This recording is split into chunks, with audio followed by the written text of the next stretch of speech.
이천입니다. 고혜연 정말 중요한 시점에 중요한 단체입니다. 그래서 오늘 저는 그냥 단순한 강의라고 생각하지 않았고요. 이 고혜연을 통해서 평양 대부흥운동이 일어난 것처럼 이 행사를 통해서 대한민국의 대폭발이 일어날 수 있는 영적 대부흥운동이 일어나기를 기대하면서 준비했습니다. 저는 사실은 집안은 기독교 4대째 집안인데요. 사실은 뭐 설렁설렁 그냥 이렇게 신앙생활을 했는데 지금 돌이켜보니까 후회가 많이 돼가 요즘 열심히 성경을 읽고 있습니다. 그래서 저는 어떻게 보면 목사님들 앞에서 할 수 있는 그 자격은 없지만 제가 그동안에 살아온 역사가 다 사상이나 역사 분야를 이렇게 공부를 했고 대한민국의 체제 수호 기관인 국정원에서의 교수 생활을 한 16년 17년간 했습니다. 그리고 국정원 전체 한 27년간 근무하면서 다른 사람들과 전혀 다른 시각에서 대한민국을 바라봤고 국민들을 깨우는 운동을 지금 18년째 하고 있습니다. 그래서 조금 다른 시각에서 오늘 대한민국 또 교회가 어떤 모습인지를 좀 제3자적 관찰을 통해서 제가 말씀을 드릴 테니까 좀 목사님들께서 깨어나시고 또 새로운 어떤 대한민국 교회를 깨우는데 좀 보탬이 됐으면 좋겠다고 생각합니다. 오늘 제목은요, 이제는 교회가 나설 때 라는 주제입니다. 사실 여기에 보면은 소책자가 하나 있는데요. 이제는 교회가 나설 때라는 소책 38페이지짜리 소책자입니다. 한 2024년도 그 즈음에 조영목 목사님께서 저한테 부탁을 하시더라고요. 교회가 안 나선다, 안 깨어난다. 깨어나게 할 수 있는 혹시 소책자 만들 수 있겠느냐. 그래서 제가 큰 소리를 쳤습니다. 일주일만 하면 만들 수 있습니다. 라고 했는데 실제 딱 만들려고 해보니까 너무 자신이 없는 거예요. 교회, 이 어마어마한 대한민국의 교회가 안 나서는 데는 분명히 무슨 이유가 있는데 그것을 깨고 나오게 할 수 있는 능력이 제게 없더라고요. 그래서 기도하고 이렇게 준비하면서 3개월의 시간이 걸린 후에 이제 드디어 만든 건데 내용이 괜찮다고 하고요. 얼마 전에는 우리 목사님 한 분이 우리 대한민국 교회가 다 읽어야 될 책인 것 같다 이렇게 말씀하시면서 이 전파운동을 하시겠다고 말씀을 하는 걸 보고 힘을 받게 됐습니다. 오늘 이 주제를 가지고 제가 말씀을 드리겠습니다. 여기 혹시 좀 끌 수 있나요? 문제의 제기. 왜 지금 이 주제를 살펴봐야 되는지. 여러분도 잘 아시다시피 작년 12월 3일은 이제 윤석열 대통령이 비상계엄을 선포했죠. 비상계엄을 선포하고 나서 우리 대한민국은 폭풍 속으로 들어갔습니다. 윤석열 대통령 비상계엄은 내란이다, 내란 수괴다고 프레임을 씌우고 또 국민의힘당을 내란 정당이다, 윤석열 대통령의 탄핵 반대하는 사람을 내란 동조 세력이다 이렇게 씌우면서 대한민국이 지금 엄청난 폭풍 속으로 들어갔고 그랬습니다. 그런데 지금 엄청난 국민들이 저항운동에 동참을 했는데 한국교회는 과연 어떤 모습일까?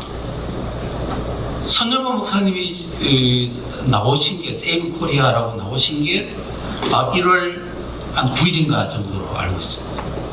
물론 그 전에 여러 가지 우리 전광 목사님이나 그다음에 애국단체, 애국운동을 위한 어떤 작은 교회들이나 교인들이 많이 참여한 것은 사실입니다만은 많은 교회들이 교회 자체에서는 참여를 안 했었다고요. 그랬었는데 손정모 목사님이 이제 깃발을 들면서 이제 큰 교회가 나서게 되고 많은 이제 동참하는 교회들이 생긴 것은 고무적인 일이다.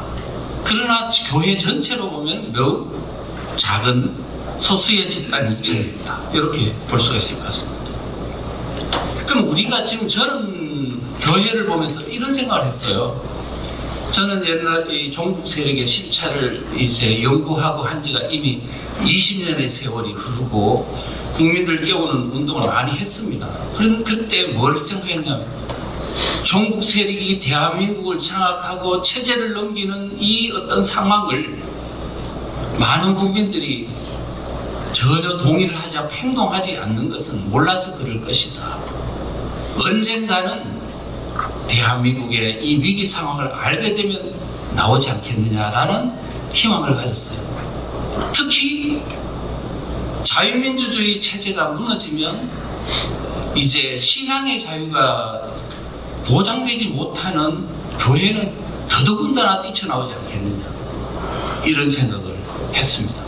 그런데 박근혜 대통령 불법 탄핵, 또 문재인 정권이 자유민주주의 체제를 허물고 교회를 탄압하고 심지어는 이제 그 다음에도 윤석열 대통령이 그냥 불법적으로 끌어내리지는 이 엄청난 대한민국의 체제가 무너지는 상황 앞에 이르렀음에도 교회가 안 나서는 걸 보고 정말 실망했습니다. 제가 그때 여러 곳에 강의를 하면서 그랬습니다. 문재인 정부 때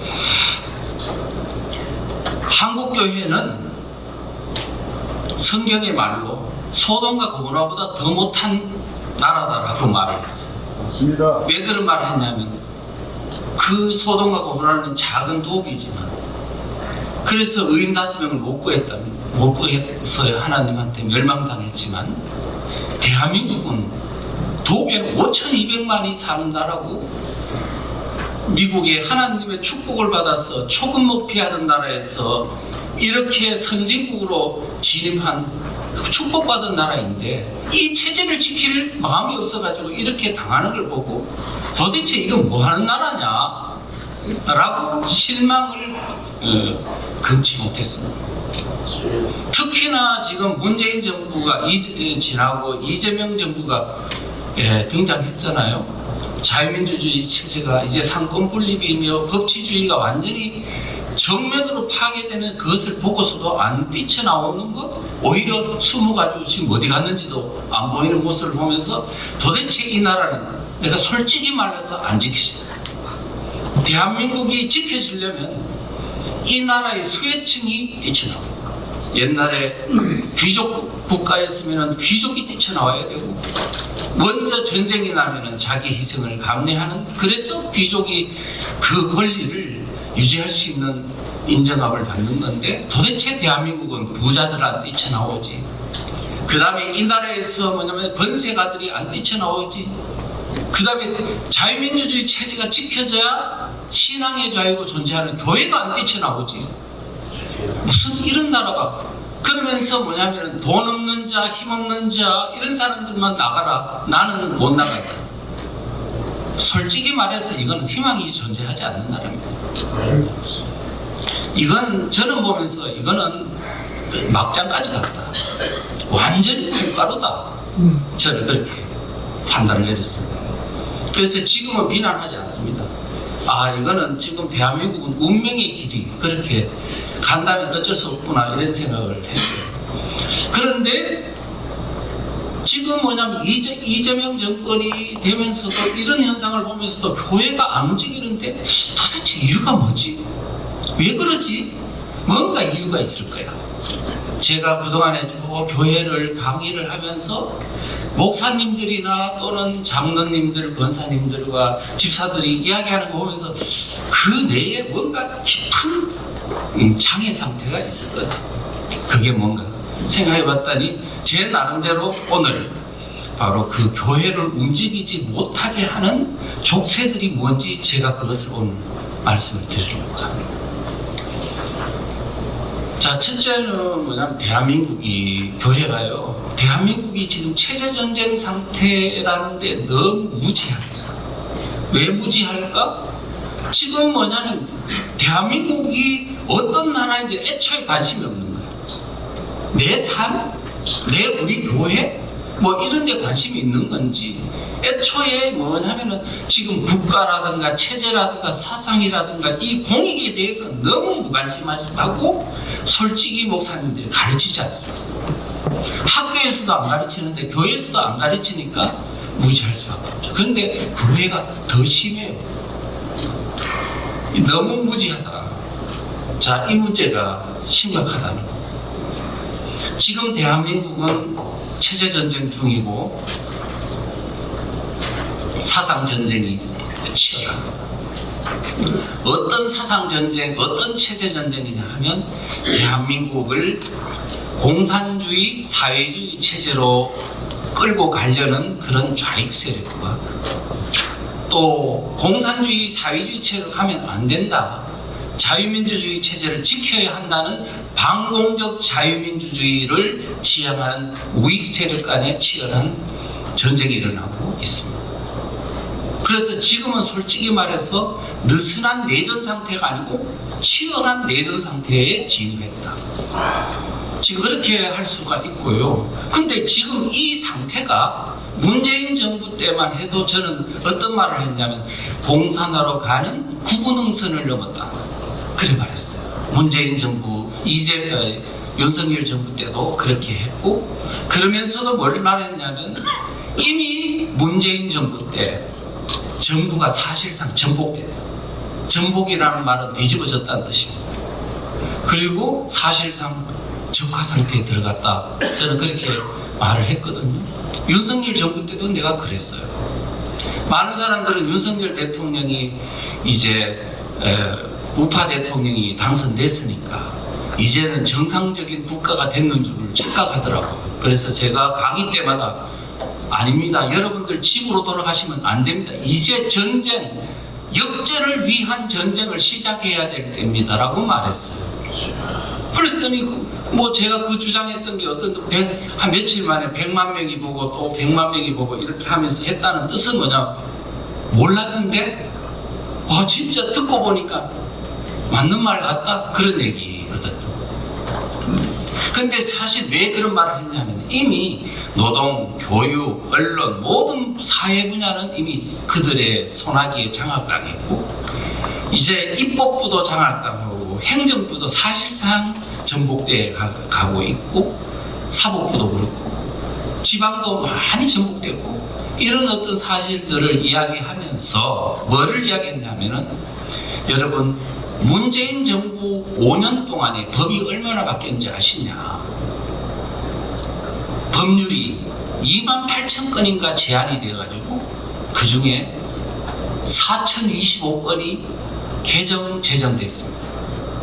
법률이 이 정도 바뀌면요 이미 체제 끝난 겁니다. 사실은 조례는 몇 개나 바뀌었냐 하니까 8만 건이 바뀌었어요.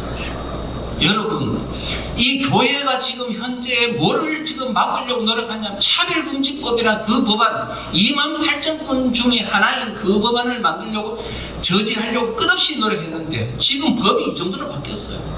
여러분 베네수엘라가 어떻게 체제가 바뀌었는지 49건의 법률이 바뀌면서 됐고요. 북한이 공산화될 때 2개의 법이 체제를 바꾸는데 결정적 역할을 했어요. 하나는 농지개혁법, 지주로부터 땅 뺏는 그 법률, 그 다음에 46년도 7월 달에 중요산업 국유화를 80%의 기업들을 다 국유화시키는으로써 자본주의 시스템을 다 파괴한 겁니다. 그래서 지금 법이 이 정도로 바뀌면 이미 이거는 전복된 상태가 고착됐다 그랬어요. 고착됐다. 바꿀 수 있습니까, 여러분? 자, 그랬고 그 다음에 이재명 정부가 등장해서는 이미 윤석열 대통령을 처벌하고 국민의힘당을 내란 정동을 해산시키려고 해요. 해산되면 일단 더불어민주당이 200석을 넘길 것이고 그래 되면은 헌법을 바꿀 수 있습니다. 헌법 바뀌면 어떤 일이 벌어지냐? 지금 우리는 자유민주주의 체제를 수호하겠다는 사람은 헌법 수호 세력이라고 생각하지만 그 헌법이 바뀌는 순간 반헌법 세력이 되는 겁니다. 우리가 지금 체제 수호 세력이라 하지만 그때가 그 체제가 되면은 반체제 세력이 되는 거예요. 그래서 지금 뭐냐면 우리가 지금 어느 정도로 상황이 심각한지를 알아야 되는데 우리 교회는 아무 관심이 없습니다.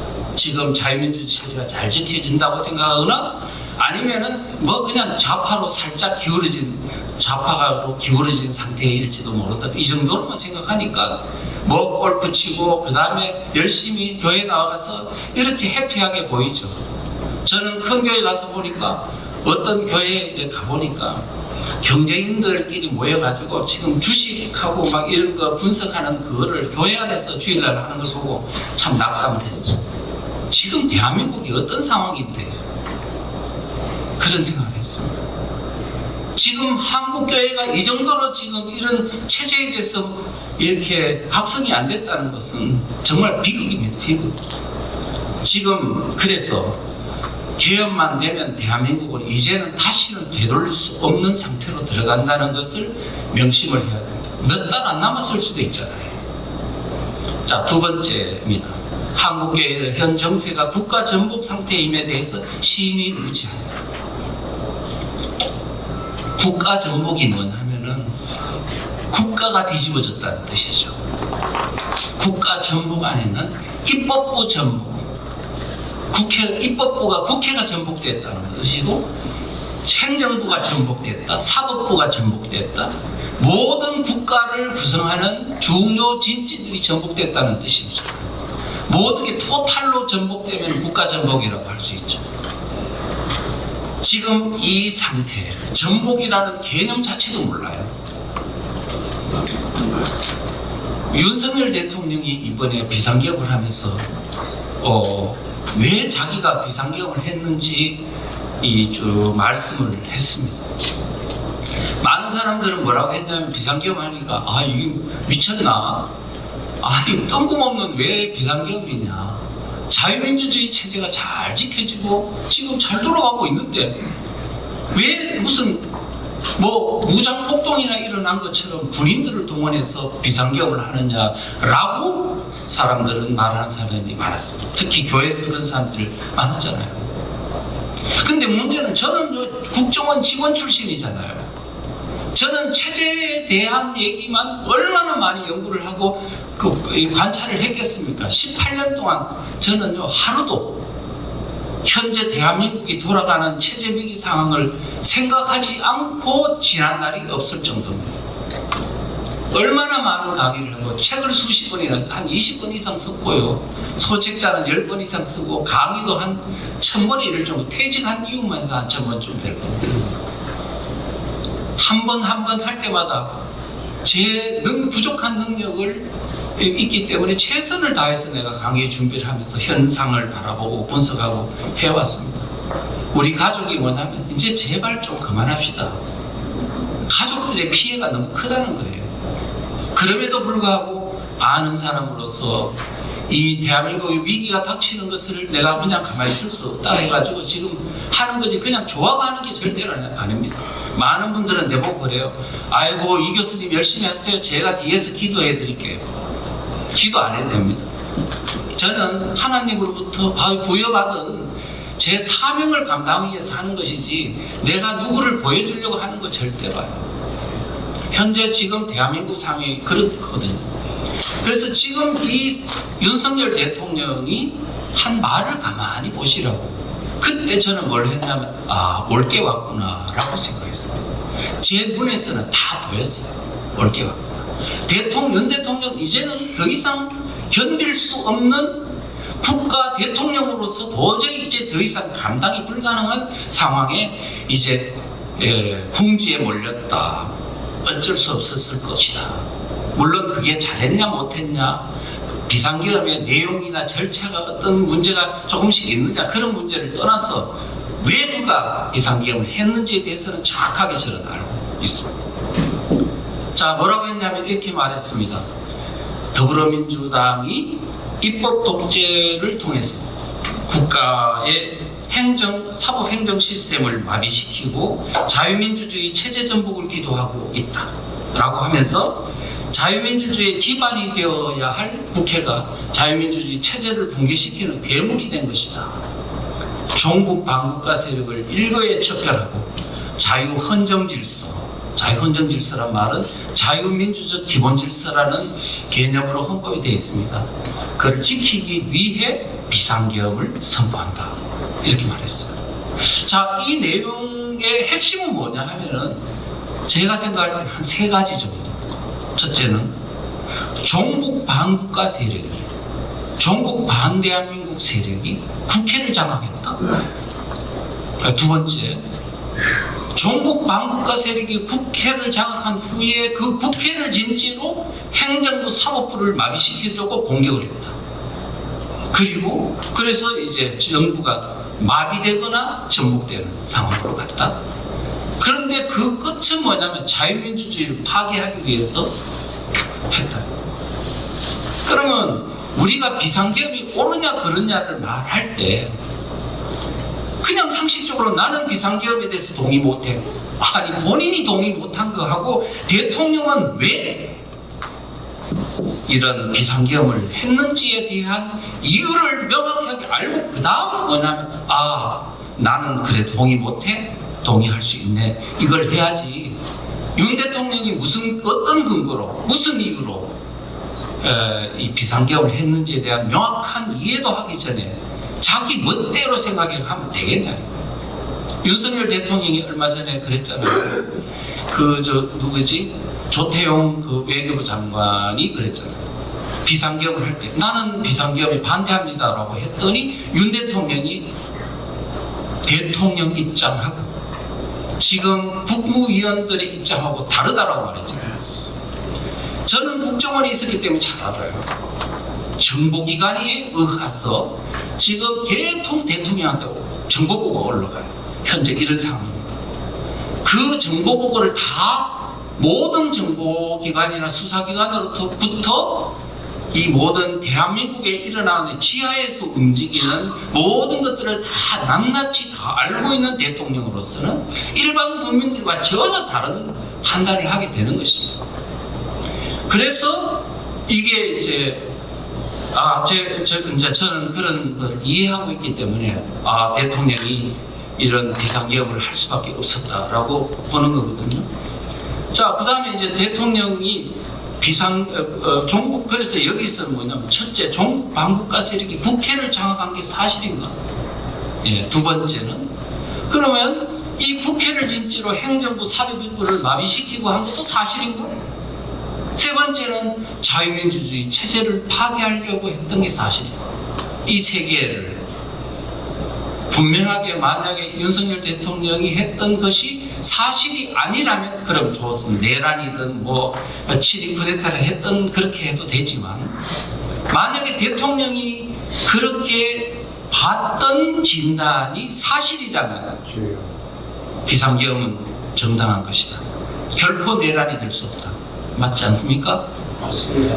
자, 그래서 저는 이런 것들을 이제 생각하면서 뭐 다 이야기하기는 깁니다. 제가 이것만 해도 1시간 반을 이야기해야 될 정도예요. 그냥 간단하게만 말씀드릴게요. 여러분, 국회가 전복됐다는 걸 인정하십니까? 자, 옛날에요, 우리 2000년도 4월달 총선 때 우리 한나라당이 있었고 또 김대중 대통령 하는 민주당, 새천년 민주당, 또 그 다음에 김종필 총리가 주도하고 있는 자민련, 3개 정당이 있었어요. 큰 정당. 그런데 그때 우리는 뭐라고 하느냐면은 보수 양당 체제라고 불렀어요. 이 모든 정당들이 보수 정당이라는 얘기였어요. 그러면 좌파 정당 실제 그 안에 물론 이인영이나 우상원이 그 다음에 임종석이니 이런 사람 민주당에 들어갔지만 그거는 개별적으로 들어간 거고 정당 자체가 좌파 정당을 내세운 건 아니었잖아요. 그래도 좌파 정당이 있었나? 있었어요. 민노당이 그때 2000년 1월 달에 민노당이라고 만들어졌어요. 그런데 국회의원이 하나도 없었거든요. 그랬는데 이게 2008년도, 2004년도, 2008년도 총선, 그 다음에 2016년도 총선, 2020년도 총선, 그 다음에 2024년 총선 거치면서 어떻게 되냐 하니까 완전히 바뀌어버렸어. 완전히. 어떻게 바뀌었냐 하면 우파 정당은 국민의힘당 하나 108석. 그 다음에 나머지 정당들을 보자고요. 더불어민주당, 진보당, 조국혁신당, 기본소득당, 사회민주당, 정의당, 녹색당, 열린민주당, 지역당연합, 노동당. 근데 이것을 토탈 합쳐가지고 국회의석을 188석을 얻어왔어요. 대한민국의 입법부가 완전히 전복된 겁니다. 이게 전복됐다고 봐야죠. 어떻게 이렇게 됐지? 예, 그 이야기 하려면 1시간 정도 설명 필요합니다. 현상만 이해를 하십시오.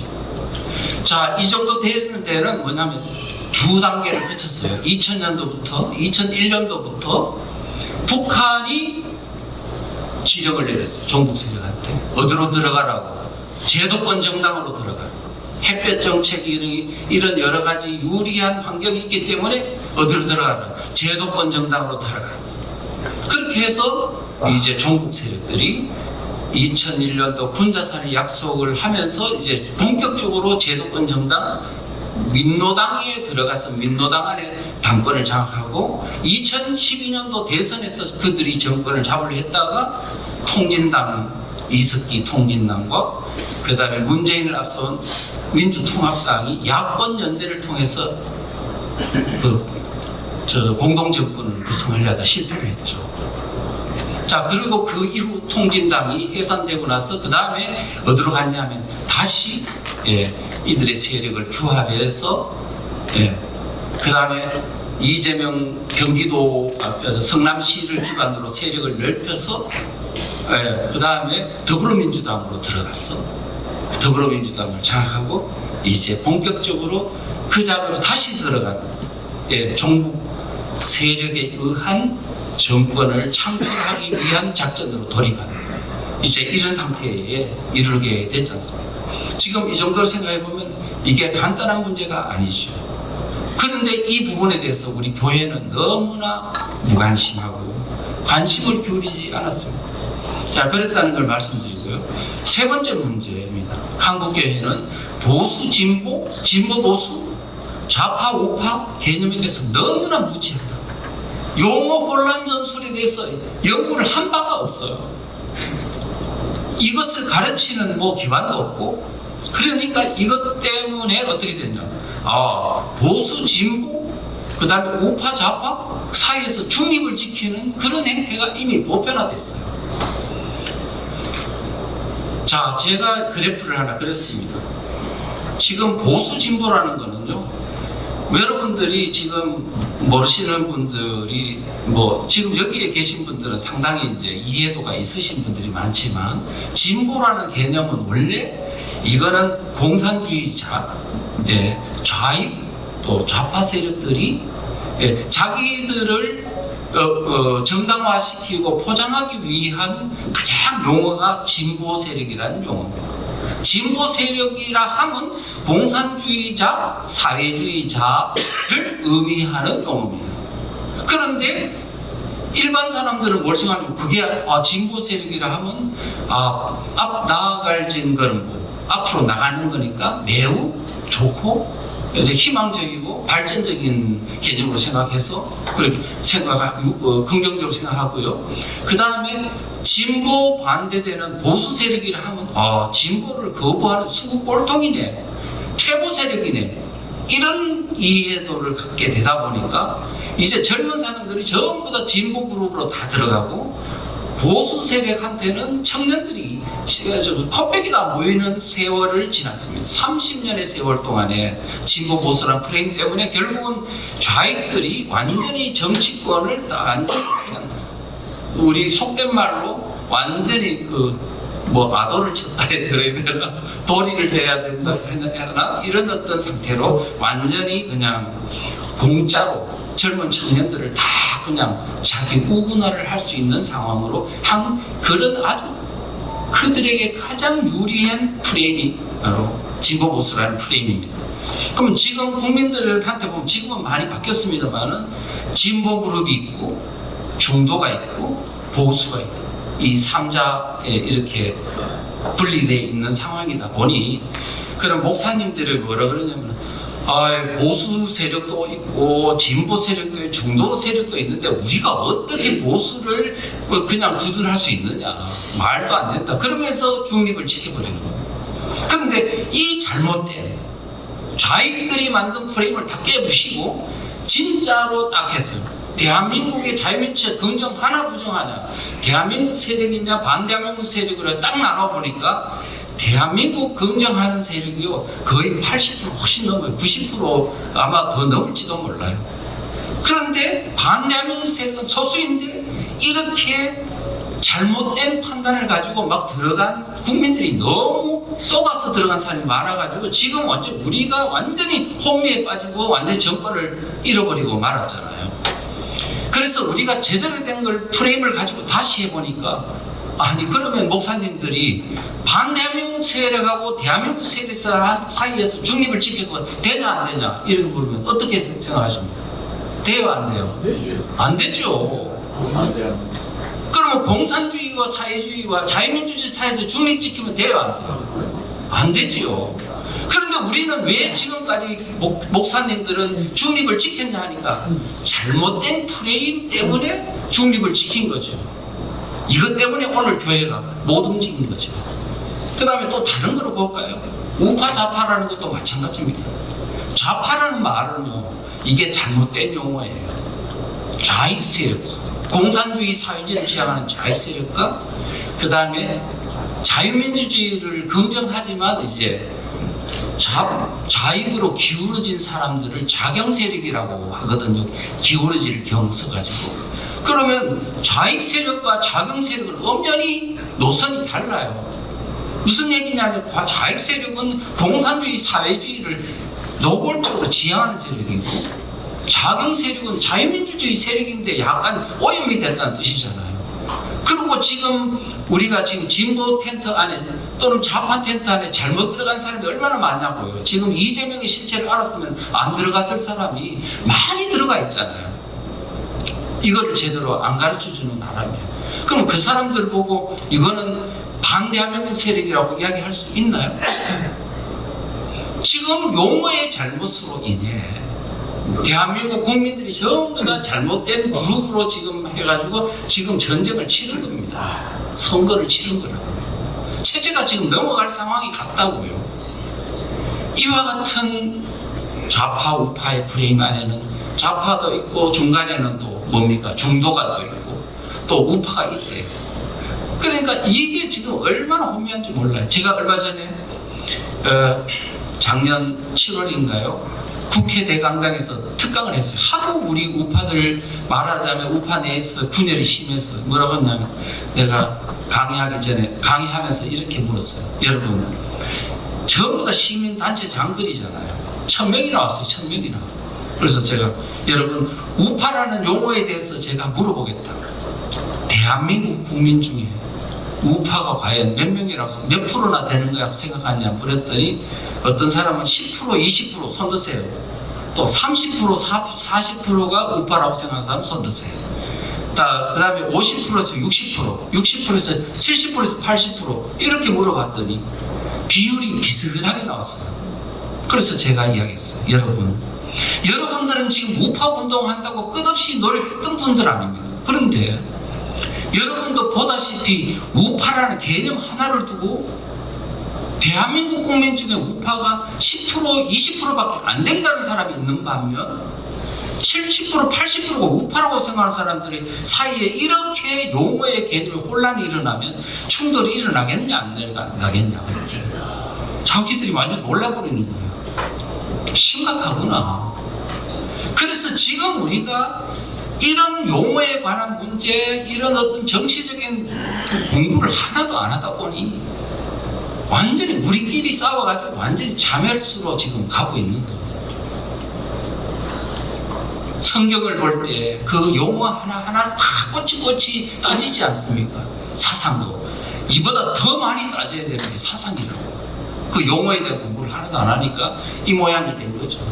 이제 그런 것도 결국은 뭐냐면, 자, 좌파 우파에 딱 따지지 말고 그러면 실명제를 해보자. 자유민주주의 좋아하는 사람 손 들어. 80% 이상 들어요. 그럼 공산주의 사회주의 좋다는 사람 들어 10% 20%밖에 안 돼요. 그러면 자, 대한민국 긍정하는 사람, 대한민국 부정하는 사람 손들어 딱 나오잖아요. 중도 있어요, 없어요? 없습니다. 우리가 지금 이렇게 명쾌한 논리 용어를 가지고 공부를 했더라면 오늘날 같은 이 사태가 벌어졌겠냐고요. 지금 모든 문제는 우리 대한민국에 정말 똑똑하고 공부 많이 하고 학자도 많고 하지만 이 사상에 대한 무지가 나은 사람들이 교회를 다 파괴시키고 있다. 교인들을 움직이지 않게, 교회가 움직이지 못하게 하고 있다고. 교회 내에도 우리가 제대로만 알려주면 거의 80% 이상은 대한민국 세력으로 다 돌아올 사람들을 좌파 속으로 기울어지게 한 것도 우리가 이 사상에 대한 교육을 안 시켰기 때문에 나타난 문제. 그렇습니다. 그럼 교회는 지금 체제전쟁 사이에서 어떻게 했냐면 심판석에 또 앉아가 중립 지키고 있습니다. 왜 지키냐? 교회는 보수 진보 사이에 중립 지켜야 되는 거 아니야? 어떻게 보수를 땡기냐? 진보도 있는데. 그 다음 두 번째, 교회에는 우파도 있고 좌파도 있지 않나? 그런데 어떻게 우파만 편들어 줄 수 있냐? 우파가 지금 국민들이 한 30%밖에 안 나오거든요. 여론조사에 보면 중도가 40% 넘어요. 이런 상태에서 우파를 어떻게 땡겨주냐고요. 지금 대한민국의 체제 상황이 체제 전쟁은 어떤 상황이냐 명확하게 설명해 놓고 너는 어느 편에 쓸래?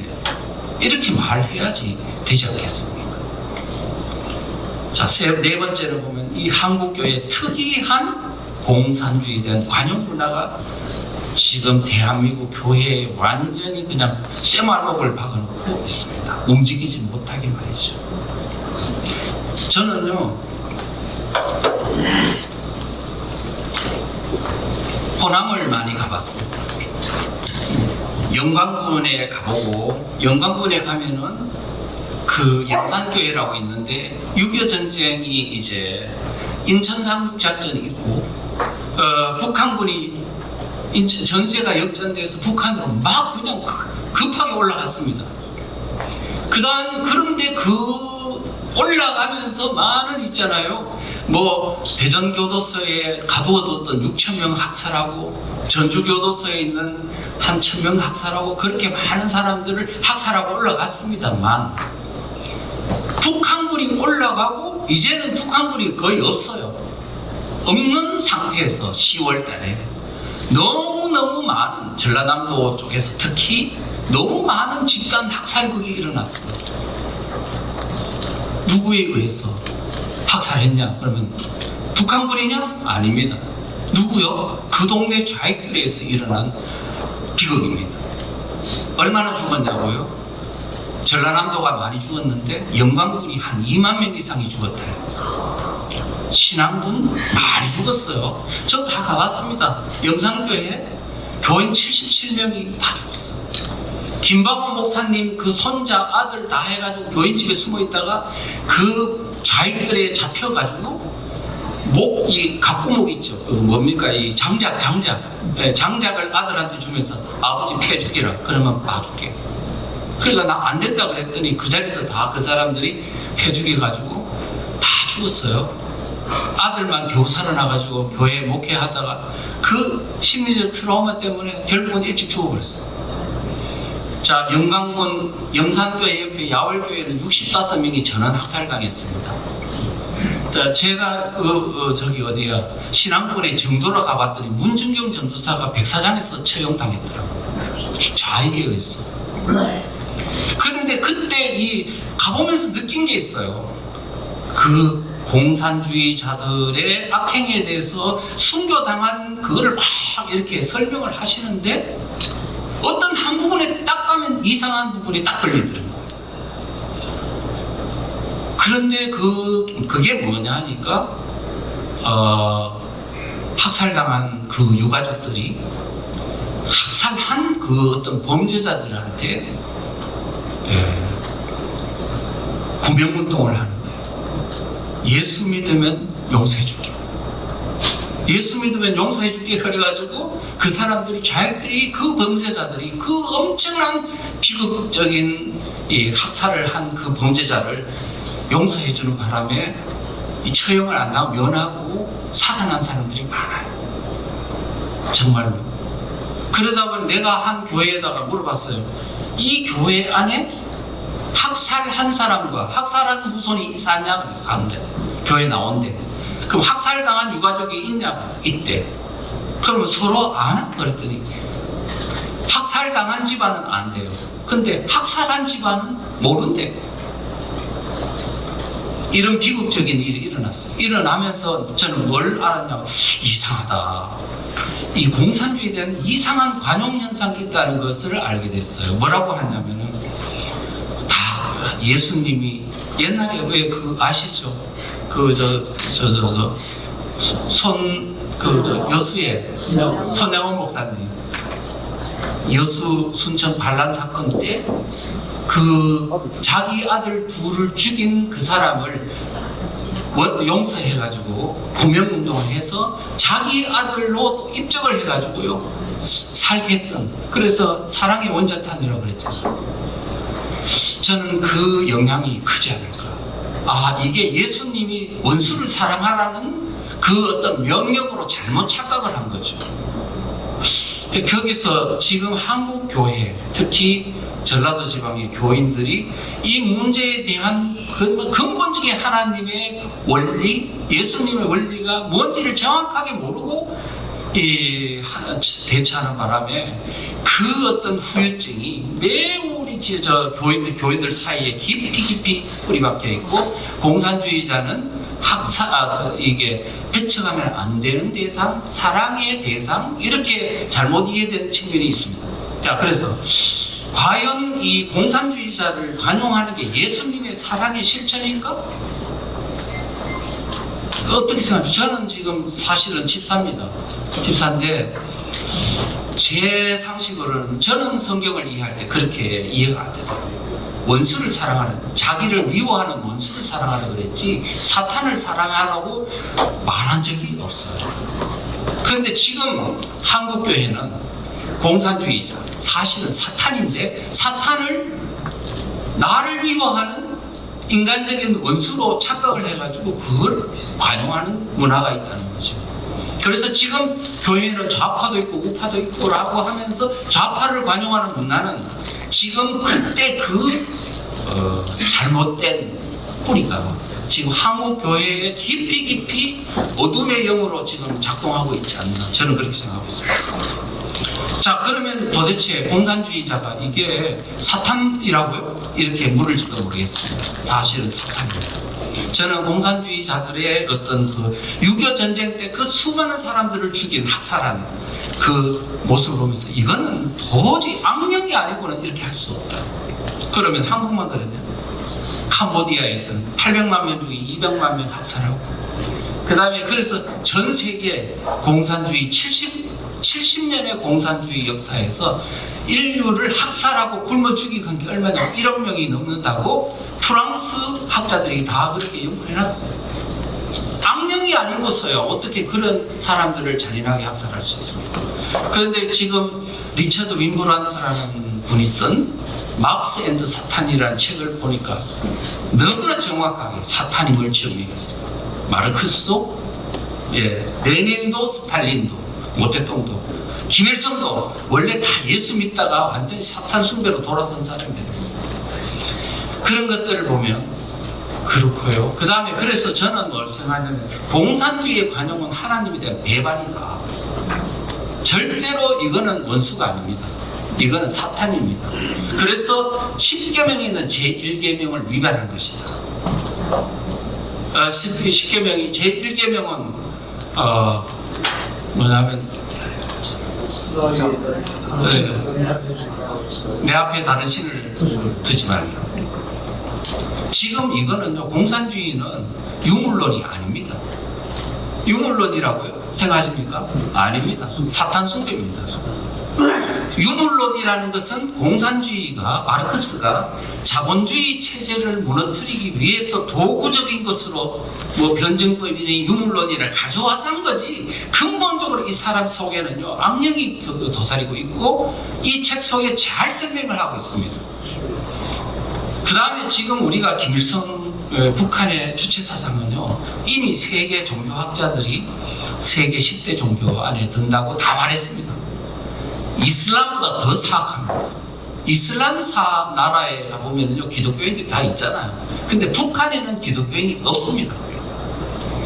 그런 걸 보면은 이게 단순한 세계에서 최악의 사탄 숭배 종교라고 봐야 되는데, 어찌 이거를 주사파를 숭배했던 사람들을 목사로 앉히고 아무런 전향 과정 없이 목사로 앉히고, 그 다음에 장로로 앉히고 집사로 앉히고 권사로 앉히고, 저는 도저히 이해할 수 없어요. 왜냐하면 사상에 대한 연구해본 사람으로서는 이 사상이 얼마나 바꾸기 어려운지, 한 번 들어가면 안 맞아 독극물처럼 중금성처럼 안 나옵니다. 자기가 바꾸려고 정말로 무단히 노력하면 한 10년쯤 되면 어느 정도 바꿀 수 있습니다. 이 정도로 어려운 건데, 이거를 뭐 사상에 대해서 모르면서 그냥 예수만 믿으면 된다는 그런 잘못된 신념들이 오늘 한국교회를 다 망치고 있습니다. 저는 그렇게 보고 있습니다. 그러면 예를 하나 들어볼까요? 북한이 지금 옛날에 동방의 예루살렘이라고 그랬잖아요. 사실은 이 북한의 선교 역사는 정말로 중요하거든요. 어쩌면 이스라엘에서 이제 성경을 받고, 그 다음에 이제 그 제자들이 또는 뭐 사도 바울이나 이런 사람들이 막 이제 이방 전도를 나섰잖아요. 그래가지고 이제 사도 바울도 동양으로 갈까 서양으로 갈까 하다 서양으로 로마로 가고 해서 이제 완전히 로마를 기독교 국가로 이제 전파를 하고, 그 다음에 또 영국으로 가서 거기서 또 미국으로 또 넘어온 청교도들이 또 이제 기독교 부흥의 역사를 만들고, 또 우리나라로 와가지고 대한민국을 만들었는데, 그게 처음으로 제일 먼저 번성했던 게 바로 북한 아닙니까? 평양, 동방의 예루살렘이라 그랬잖아요. 그러니까 지금 공산주의도 뭐냐면 이 나라를 잃은 한반도에서부터 폭발이 일어나고, 기독교에서 한반도에서 폭발이 일어났어요. 두 세력이 그냥 충돌이 일어나는 이런 상황이었는데, 그것도 그 폭발을 일으킨 주역이 누구예요? 장대현 교회 길선주 목사 아닙니까? 여러분 잘 아시는 뭐 새벽기도니 통성기도니 뭐 그 다음에 뭐죠? 그 다음에 뭐 사경회니 또 부흥회니, 그 모든 대한민국의 기독교의 토대를 만드신 분이 그분이고, 장대현 교회의 땅을 사실은 그분이 기부해가지고 만든 거잖아요. 그랬는데 이분이 어떤 일이 벌어졌냐면 반공주의자였거든요.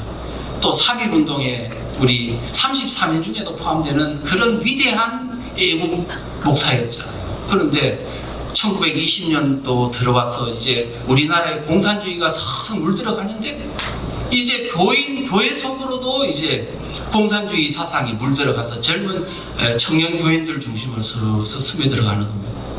장대현 교회도 마찬가지로. 그래서 목사님하고 막 충돌이 일어나는 거죠. 그래서 1926년 때부터는 이제 길선주 목사님을 추방운동을 막 했어요. 결국 32년도에 쫓겨났습니다. 그래서 개척교회를 만들었고, 35년도에 사경이 한 후에 그냥 스트레스를 아마 많이 받았겠죠. 돌아가셨습니다.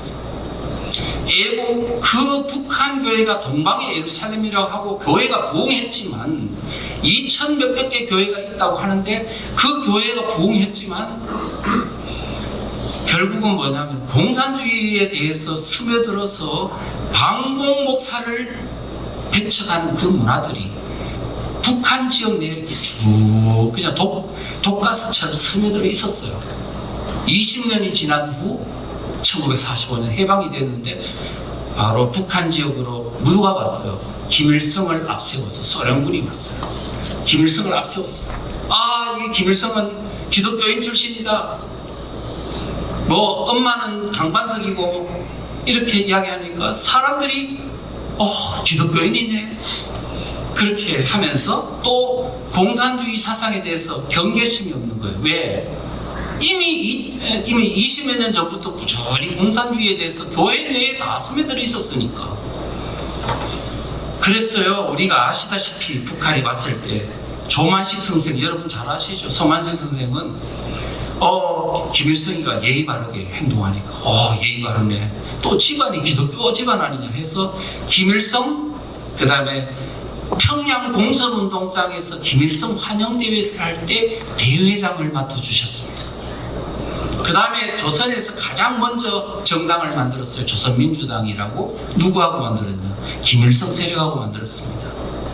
누구 하냐? 김채, 최용건 이런 사람하고 같이 만들었어요. 나중에 모스크바 삼상회의 후에 이건 아니네 해가지고 그때 돌아선 거죠. 그러다가 결국은 체포대가 처형당했습니다. 6.25 때. 지금 거다가 여러분 잘 아시는 부목사 김일동 목사, 바로 그 강양호 목사라고 김일성의 장인하고 육촌간인 그 사람의 포섭을 받아가지고 그 김일동 목사, 그 유명한 부목사, 저도 어릴 때부터 김일동 목사 이야기 엄청 많이 들었거든요.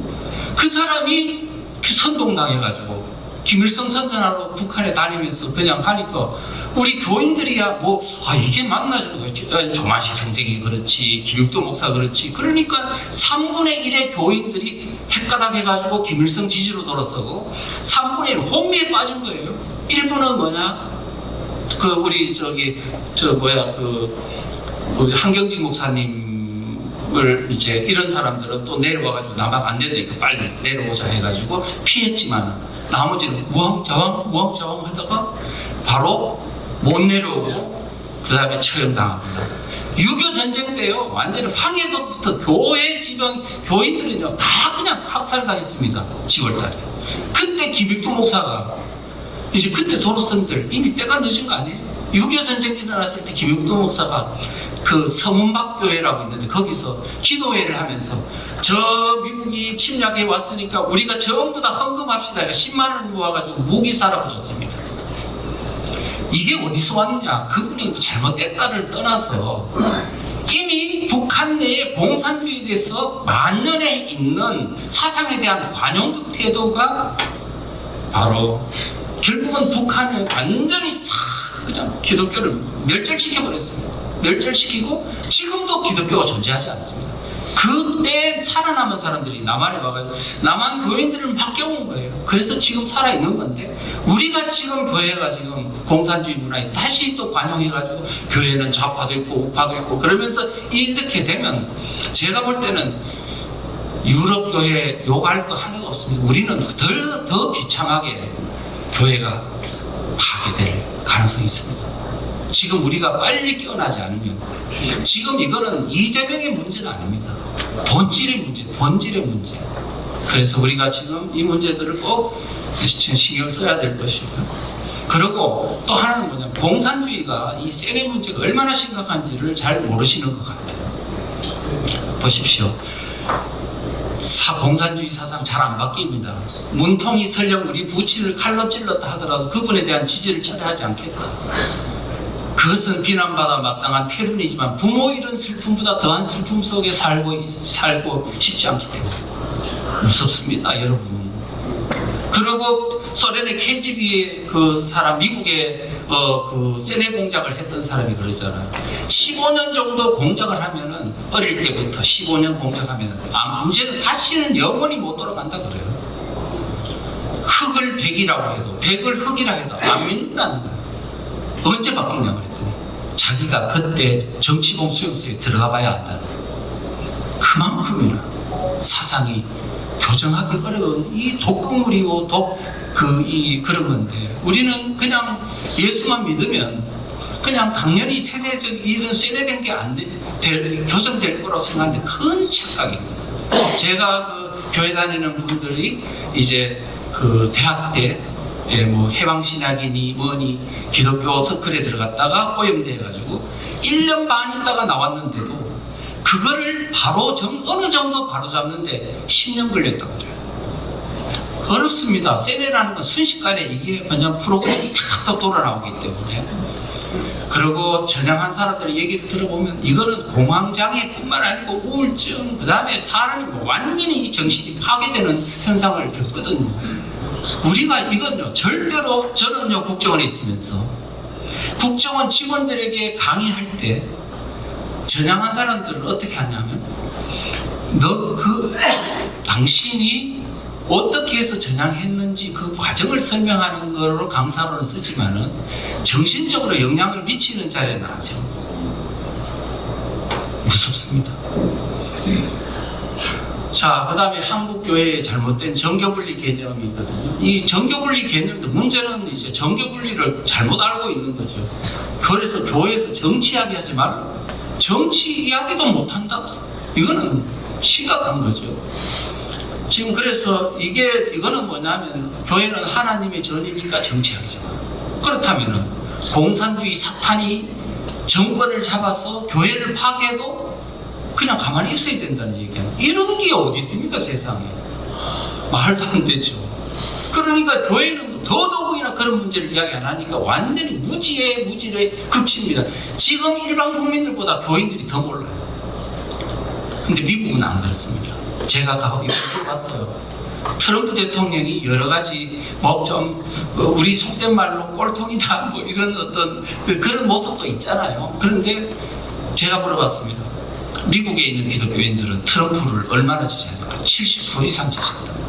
왜 지지하냐? 그분의 인품이 훌륭해서가 아니고 교회를 지켜주기 때문에 지지합니다. 정확하게 본질을 알고 있잖아요.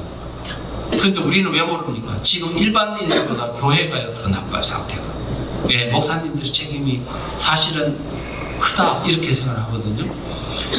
그래서 지금 양동환 교수님이 저를 가르쳐준 선생님이 사상 분야의 대가인데 그분이 그래요. 교회는 정치력이 가능하다. 왜 가능하냐? 유럽을 보시라고. 우리가 기독교 민주당이라고 있잖아요. 민당이라고 그러죠. 독일도 있고 다 있잖아요. 그거는 뭐냐? 정당을 가지고 뭐냐면 교회의 어떤 정신을 지켜나가는 정당도 만드는데 왜 거기다 정치 행위를 못하냐 이거예요. 그래서 이제 그런 것들이 있고요. 그 다음에 일반 국민들도 표현의 자유가 있고 정치적인 어떤 의견의 표현은 자유가 있는데 왜 교회는 그걸 못하게 하냐? 그거는 교회 스스로가 지금 그런 우리 입에다가 재갈을 물리는 건데 사실은 그건 교회 내에 있는 또는 어떤 그 좌익 세력들이 교회로 하여금 너무나 깨우치면 무섭기 때문에 그거를 재갈을 물리는데 지금 교회가 동조하고 있는 것이다. 이렇게 볼 수가 있습니다. 그런데 성경은 하나님의 나라를 만드는 정치 이야기로 지금 다 도배, 구약은 다 그렇고 신약도 보면은 이 기독교 전도 과정에서 수많은 순교가 나왔는데 다 정치 권력으로부터 순교가 나왔지. 어떻게 다른 데서 나왔습니까? 우리나라도 보면은 일제 시기에 그랬고 6.25 때도 그랬고 북한도 그렇죠. 정치 권력으로부터 박해를 받는 거죠. 그래서 우리가 이런 잘못된 관념들 빨리 깨부시는 게 맞다 이렇게 생각하고요. 한경지 목사님도 그랬잖아요. 뭐라고요? 십자가를 지고 정치운동 하자고 그랬어요. 왜 정치운동을 하면 안 됩니까? 다만 정치 권력을 가지고 막 그냥 막 자기의 어떤 의를 내세우기 위해서는 안 되지만 교회의 진리를 수호하기 위한 정치 활동은 당연히 그거는 통찰하고 그 다음에 견제하고 정치에 대한 관여를 하는 것은 교회에 대한 기본 사명 아니냐. 우리가 이런 생각을 해봐야 되죠. 이제는 족쇄를 벗어던지고 진리의 길로 나가야 되지 않겠나 이런 생각입니다. 네, 한국교회는 정치를 예민한 결과 결국은 이재명 정권이 창출됐습니다. 이제 정말로 무서운 세상이 될 수도 있어요. 난 이 대통령이라는 말을 잘 안 하는데요. 이재명의 그 책 2017년도 1월 달에 만든 이재명 대한민국 혁명하라는 책이 있어요. 거기 보면은 뭐라고 되어 있냐면 대한민국은 정부 수립 단계에서 첫 단추를 잘못 끼웠다. 그러면서 대한민국 건국은 잘못된 거라고 말했고요. 그리고 그 대한민국이 건국된 그 지금 대한민국 역사는 적폐 역사라고 했어요. 누누이 적폐 역사라고. 그러면서 그는 그러면 대한민국을 어떤 나라로 만들어야 하는가라고 질문을 던져놓고 했던 말이 있어요. 어떤 나라가 되어야 하는가? 해방 후 우리가 합의했던 민주공화국의 가치가 살아 숨쉬는 나라를 만들자라고 말했어요. 아니 해방 후 우리가 합의했던 민주공화국 그 뭐죠? 해방 대한민국 1945년 8월 15일 해방되고 바로 좌익들이 건준을 만들고 그 다음에 미군이 들어오는 9월 6일 날 미군 선발대가 들어올 때 바로 그날 미국이 들어오네. 먼저 정부가 있다는 것을 승인받기 위해서 뭘 만들었냐? 건준을 인민공화국으로 만들었어요. 조선인민공화국. 박헌영이가 만들었어요. 좌익 세력이 주도된 정부 비슷한 단체를 만들었어요. 그리고 전국에서 뭘 만들었냐? 지방마다 인민위원회를 만들었어요. 그래가지고 마치 통치하는 것처럼 했더니 국민들은 이게 독립된 나라의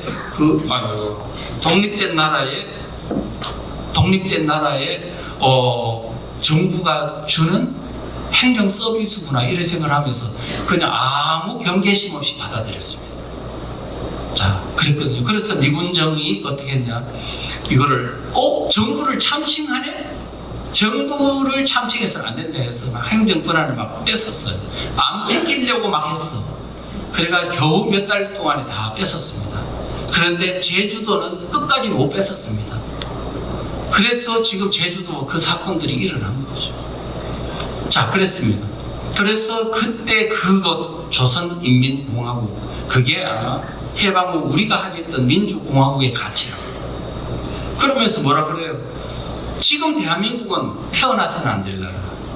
건국혁명 새롭게 건국하자. 그러면서 70년 만에 대청산과 대전환을 완료하고 새로운 대한민국 진정한 민주공화국을 완성하자. 그러면 새로운 대한민국 같으면 진정한 민주공화국 같으면 우리 대한민국의 어떤 70년, 80년의 역사는 가짜 민주공화국이죠. 이런 생각을 가진 사람이 결국은 오늘날 대한민국의 지금 정권을 잡게 된 것은 우리 교회가 정확하게 이 본질을 깨우치고 있었더라면 이런 일이 생기겠습니까? 안 생긴다고 그렇죠. 그러니까 이재명과 이미 2010년도 성남시장이 될 때 이미 경기동부연합, 이석기 경기동부연합, 북한과 연결된 민혁당 세력, 그 다음에 1심의 간첩단, 그 다음 왕제사 간첩단, 그 다음에 이와 같이 연결이 된 바로 그런 세력과 바로 연합을 해서 대통령이 당선되고 성남시장이 되고 그 성남시장이 되자마자 바로 경기동부연합의 그 주축 세력들을 전부 다 인수위원회에 바로 포진시켜가지고 성남시를 같이 공동 통치했다고 할 수 있을 겁니다. 그런데 그 사람들이 성남을 기반으로 확장된 사람들이 이제 이재명이 경기도로 갔다가 이제는 어디로요? 바로 더불어민주당 와서 대통령 후보가 되는 상황 속에서 2022년도 대선 때 바로 더불어민주당의 당 게시판에 이낙연 세력이 그런 말을 했잖아요. 이번 경선 결과에 따라 민주당을 지킬 수 있을지 아니면 저 미친 통진당 세력의 통째로 당이 빼앗길지 결정될 것으로. 지금 이와 같은 경고를 했으면 우리가 거기에 대해서 주의를 기울이고 이것을 알리고 하는 역할은 얼마나 많이 해야 되겠습니까? 저도 많이 강의했습니다. 그런데 거기에 대해서 전부 다 피상적으로 알고 그거를 체계적으로 우리가 알리려고 한 노력을 안 했던 것이 우리 교회의 책임이 크다. 그래서 한국교회가 이석기 경기동부연합에 대한 무지한 것들이 많습니다. 이거요, 이미 2012년도 4월에 총선 때 통진당과 민주당이 야권 연대를 해서 공동정부를 구성하려고 했는데 그게 5월달 통진당 내분 사태 때문에 이게 무산이 됐습니다. 그때 바로 이종철 고대총학생회장이 통진당의 실체를 증언했습니다. 뭐라고 했냐면은 일반 사람들은 주사파리 종북 세력이라고 하면 북한에 대해서 약간 우호적인 것으로 착각을 하는데 아닙니다라고 말했어요. 뭐라고 하냐? 종북 세력, 주사파는 철저히 북한의 지령에 따라 대한민국을 전복하려는 세력이다. 그러면서 대한민국을 주체사상의 조국, 북한과 같은 나라로 만드는 것이고 대한민국의 자유민주 체제를 전복해서 북한의 사회주의 체제를 만드는 것이고 궁극적으로는 북한의 김정은을 통일 대통령으로 만드는 거라고. 무시무시한 세력이라는 걸 이해했는데 그게 바로 누구를 염두에 둔 거?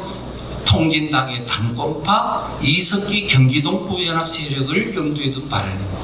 그런데 지금 이게 성남시의 이재명과 함께 결국은 경기도로 갔다가 대한민국 지금 더불어민주당으로 들어갔다. 이제는 대한민국의 정권을 잡는 주도 세력 속으로 곳곳에 포진되고 있는 상황을 생각해 보면 지금 대한민국의 상황이 어느 정도로 심각한지 아시겠죠?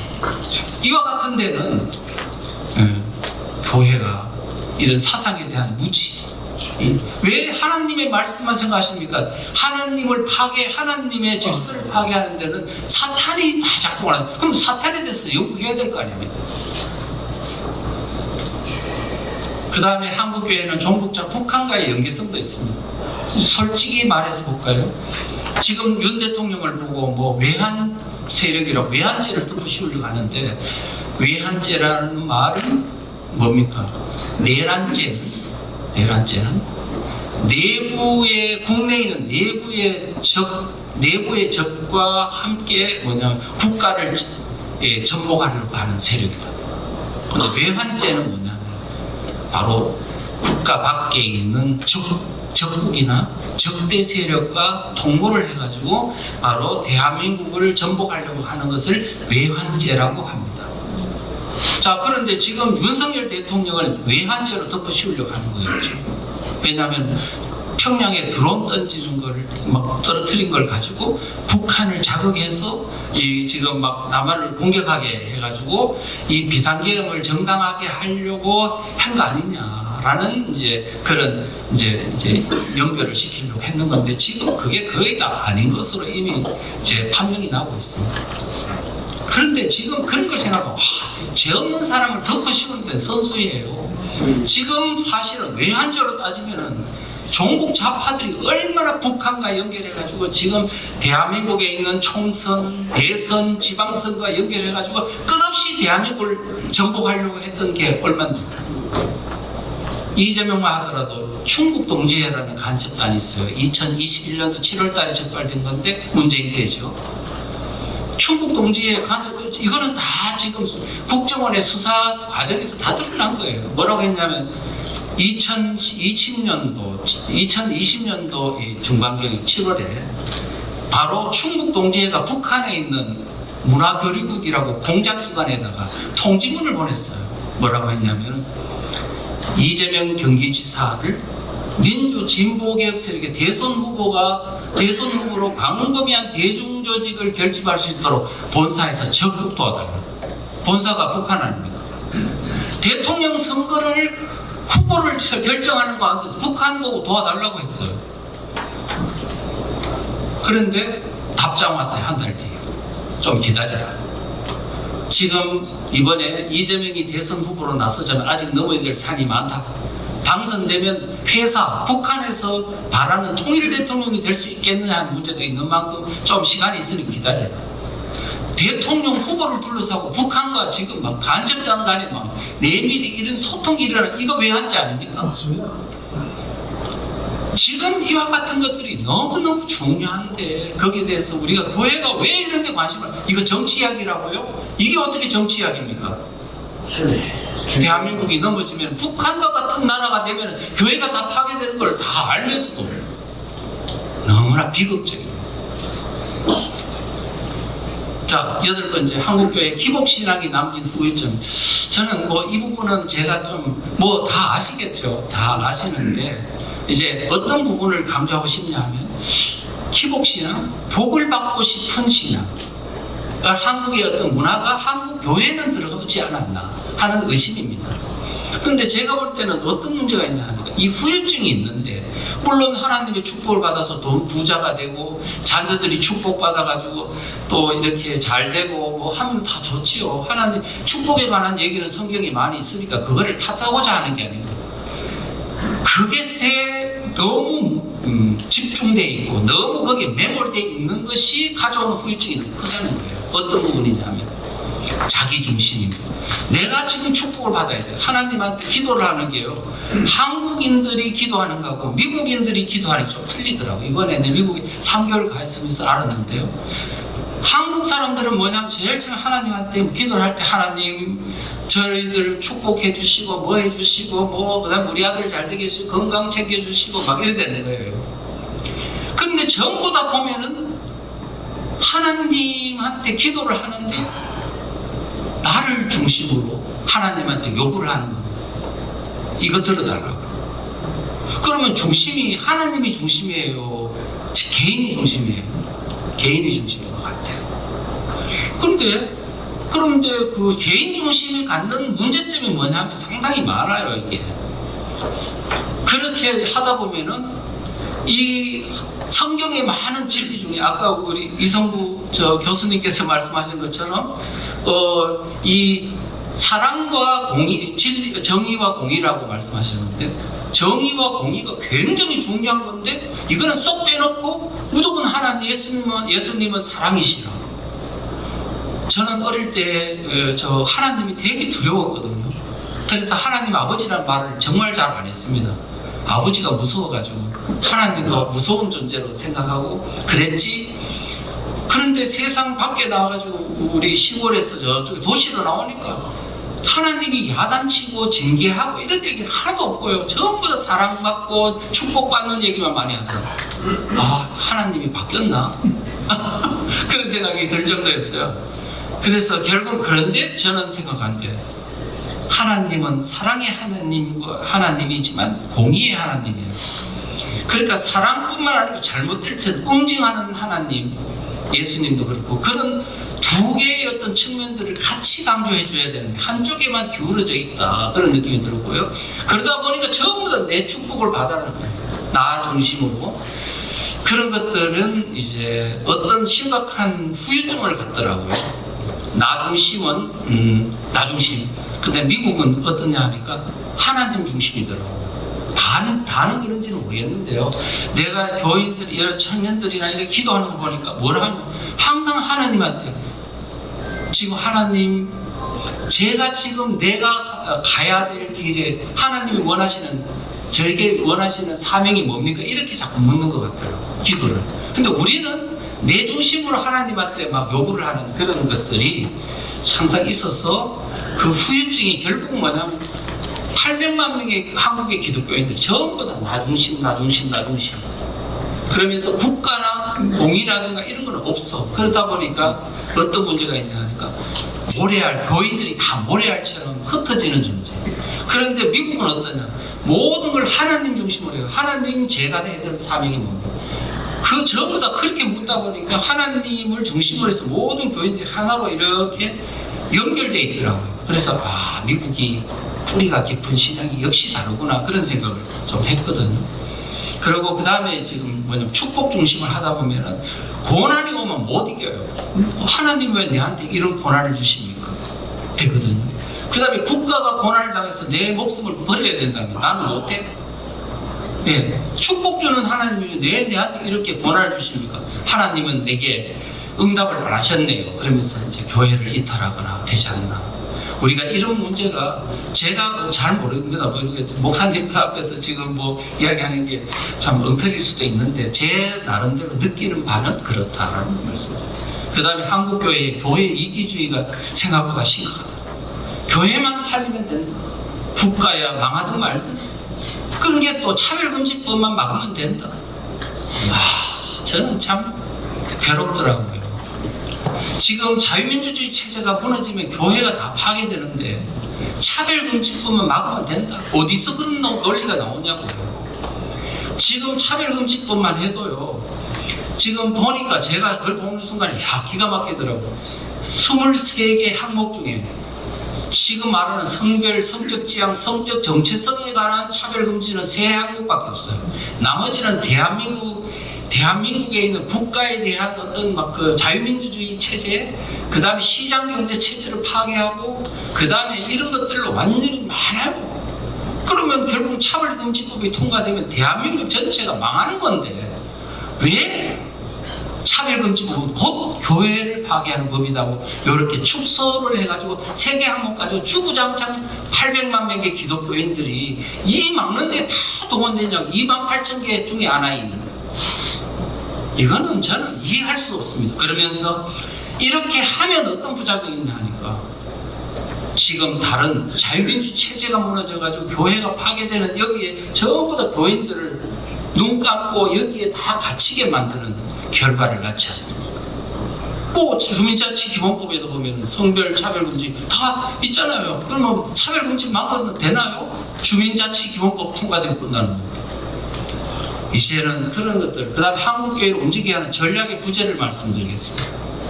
교회를 움직이게 하는 전략이 너무 없어요. 그래서 지금 제가 말씀드린 건 목사님들한테만 막 그냥 강의하고 그다음 국가에 대한 이야기를 하라고 요구를 합니다. 신도들이 앞장서서 나서야 돼요. 그 다음에 교회 전체가 움직이기를 요구하는 겁니다.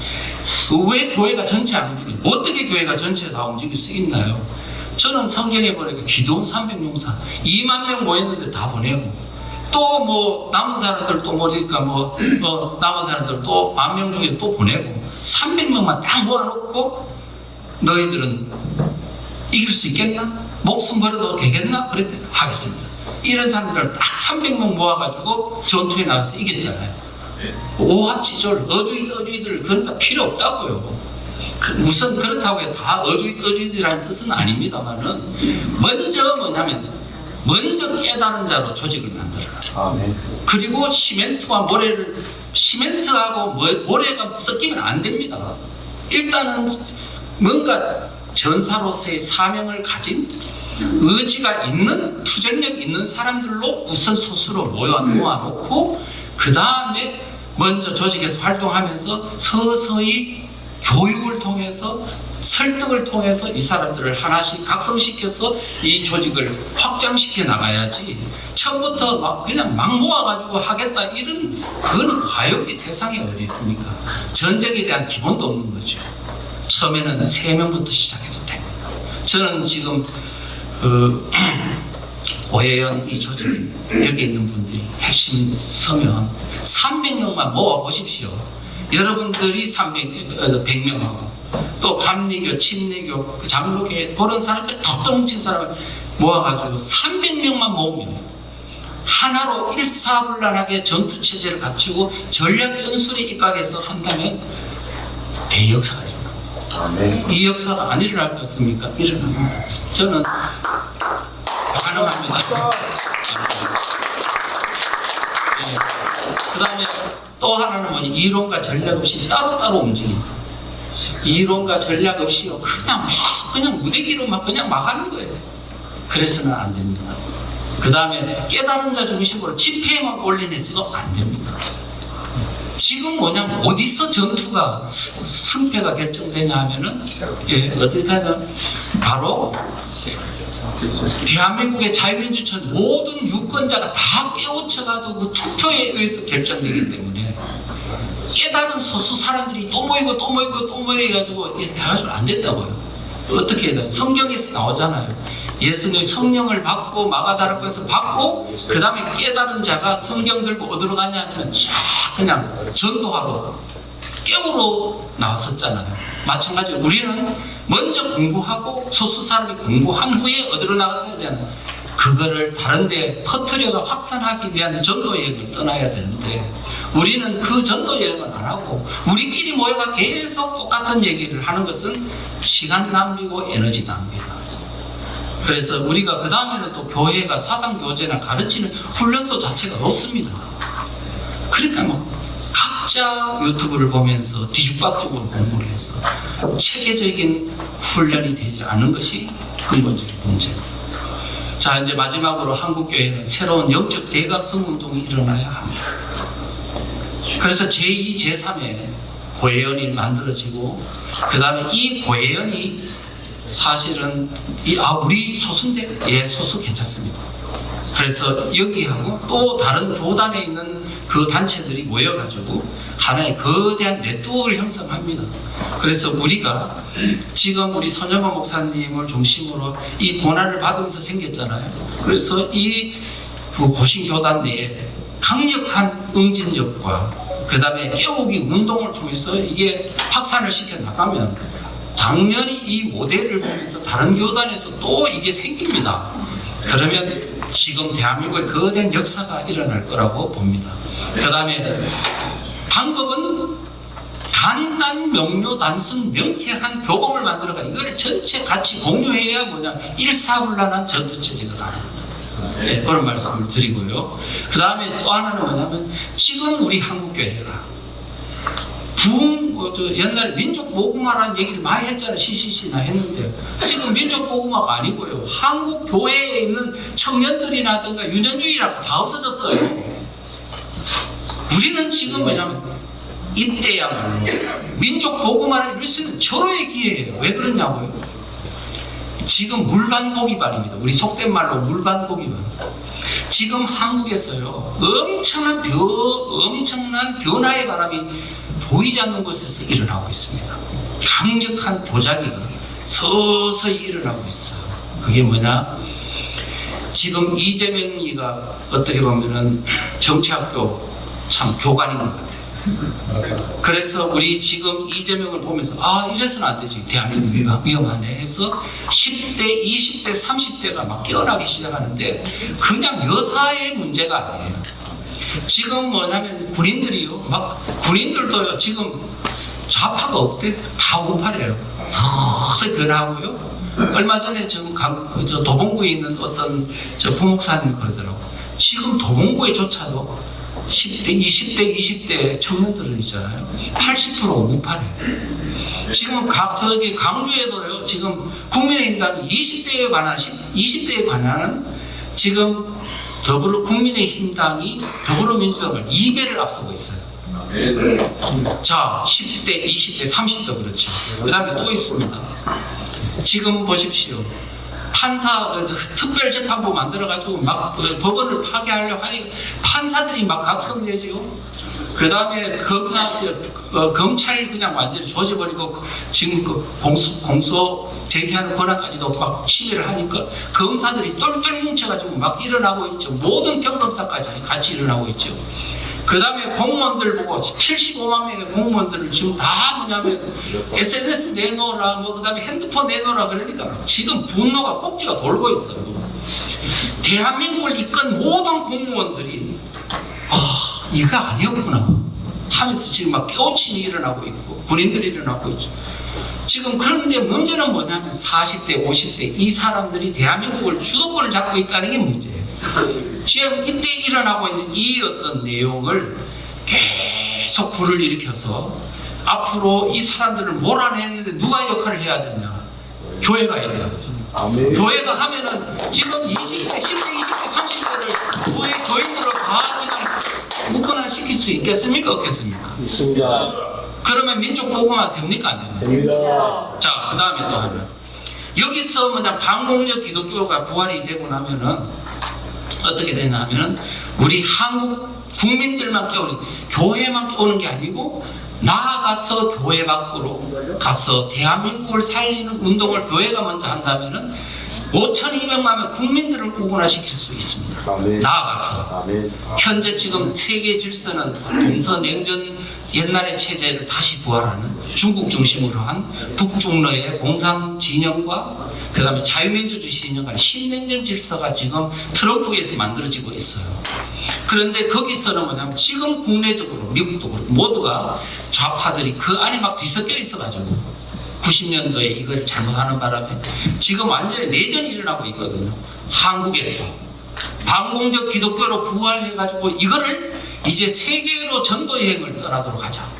그러면 진짜 제2의 동방의 예루살렘이 돼가지고 세계를 복음화하고 그 다음에 세계를 살리고 그 다음에 공산주의라는 이 사탄 세력을 몰아내는데 우리가 지금 남북이 열전을 치는 대한민국의 경험을 가지고 이론 무장을 해서 전 세계 전도 여행을 떠난다면 지금 당면한 세계 기독교의 그 붕괴 현상을 막고 새로운 제2의 예수님의 나라가 이 지구상에 이루어지도록 할 수 있다.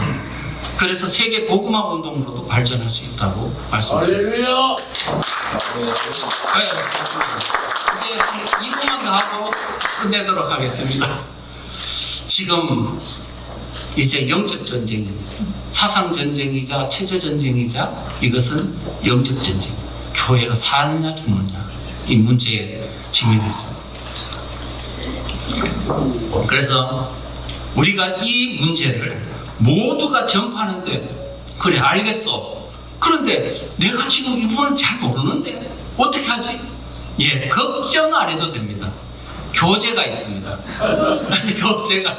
교재 이것을 가지고 그냥 전파해 주시면 됩니다. 그냥 제가 볼 때는 뭐 우리 저 선전부 세계로 교회나 그다음에 이렇게 나름 애국적인 교회에다 교인들이 읽도록 합니다. 이 교인들이 각성되면 댓글로 말로 연설로 막 그다음에 활동으로 영향을 확산하는 그런 어떤 전파 운동이 가능하고요. 그 다음에는 그래 되면 그때부터는 모든 교회가 오합지졸 상태에서 일사불란한 체제로 바뀝니다. 왜? 적이 누군지, 그들은 어떤 전략으로 나오는지, 그 다음 우리는 어떤 누구고 어떤 전략으로 나가야 되는지 명확해지기 때문에 그때부터는 전선이 간명해진다고요.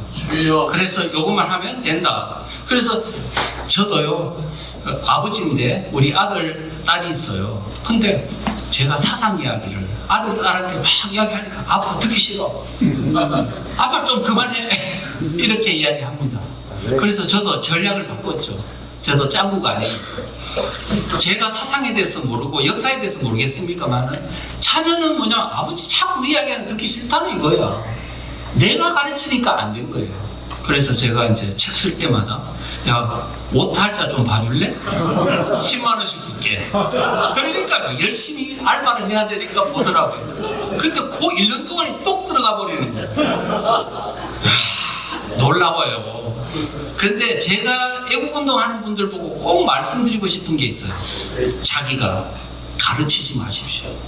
자기가 가르치면 다 100점 100패입니다. 스트레스 받고 있잖아요. 모르는데 컥컥 대고 하면 안 되잖아요.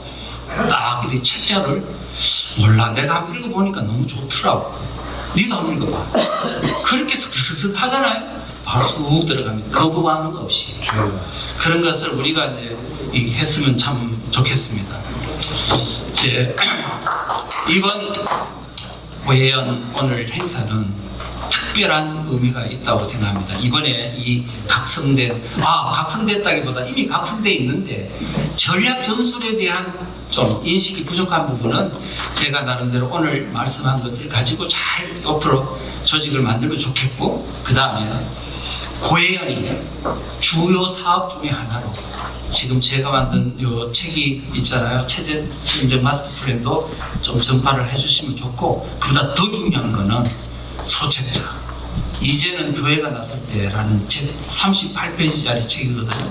요 뒤에 준비를 했습니다. 그래서 좀 사가셔가지고 저기 2,000원인데 1,500원에 드리니까 요거를 좀 사세요.